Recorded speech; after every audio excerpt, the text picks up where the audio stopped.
This channel does not promote any violent, harmful, or illegal activities. All content provided by this channel is meant for an educational purpose only. 14 বছর পর আবারও কি জঙ্গলমহলে মাওবাদীরা সক্রিয়?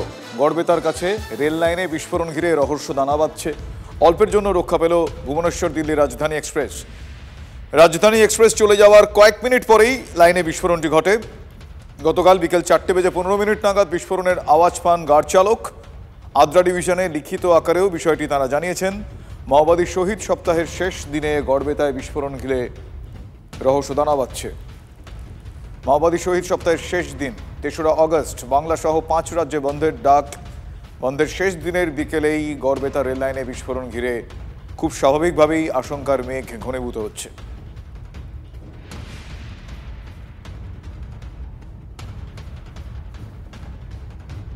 আমরা এখন দাঁড়িয়ে রয়েছি ঠিক যেই জায়গাতে গতকাল বিস্ফোরণের ঘটনা ঘটেছিল। ঠিক যে চিঠি রেলের পক্ষ থেকে দেওয়া হয়েছে, লোকো পাইলট, রাজধানীর লোকো পাইলট দিয়েছেন রেল কর্তৃপক্ষকে 177/27 পোস্ট, সেই পোস্টের সামনে কিন্তু দাঁড়িয়ে রয়েছি। গতকাল ঠিক 4:12 নাগাদ এই জায়গাতেই একটি বিকট শব্দ পেয়ে ভুবনেশ্বর থেকে দিল্লিগামী রাজধানী এক্সপ্রেস দাঁড়িয়ে যায়। 2 মিনিট দাঁড়ানোর পরে 4:14 নাগাদ কিন্তু ট্রেন ছাড়ে এখান থেকে, এবং ঠিক সেই জায়গাতে দাঁড়িয়ে রয়েছে। আমার সহকর্মীকে দেখাতে বলবো, ঠিক PAR 21 যে স্ট্রিপের উপর দিয়ে যে রেল লাইন পাতা হয়েছে, ঠিক এই জায়গাতেই কিন্তু বিস্ফোরণের ছবি দেখা গিয়েছে। বারুদ পড়ে থাকতে দেখা গিয়েছে, বা সাদা ডাস্ট যেটাকে বলা হচ্ছে, সেই সাদা ডাস্ট কিন্তু পড়ে থাকতে দেখা গিয়েছে। আর সেই ছবি কিন্তু আমরা তুলে ধরছি। এখান থেকে স্যাম্পল সংগ্রহ করা হয়েছে, স্যাম্পল নিয়ে যাওয়া হয়েছে ফরেনসিকের জন্য। রেলের ইঞ্জিনিয়ারিং ডিপার্টমেন্টের পক্ষ থেকে সিকিউরিটিকে সেই চিঠি দেওয়া হচ্ছে যে LP of 22811 এক্সপ্রেস এই রাস্তা দিয়েই যখন গিয়েছিল, এই লাইন দিয়ে গিয়েছিল 177/27। এই যে পোস্ট, এই পোস্টের এখানে কিন্তু ট্রেন দাঁড়িয়ে গিয়েছিল, এখানেই কিন্তু শব্দ পাওয়া গিয়েছিল, এবং তার ফলে কিন্তু তিনি সেখানে পরিষ্কারভাবে চিঠিতে উল্লেখ করেছেন যে ডিটোনেটর ব্লাস্টের কথা। এখান থেকেই প্রশ্ন উঠছে যে ফের কি জঙ্গলমহলে আবার নাশকতার ছক হচ্ছে? জঙ্গলমহলে কি ফের নতুন করে কোনো আতঙ্ক তৈরির চেষ্টা চলছে? গড়বেতা থেকে ক্যামেরায় সুজয় নায়কের সাথে দেবব্রত সরকার, TV9 বাংলা।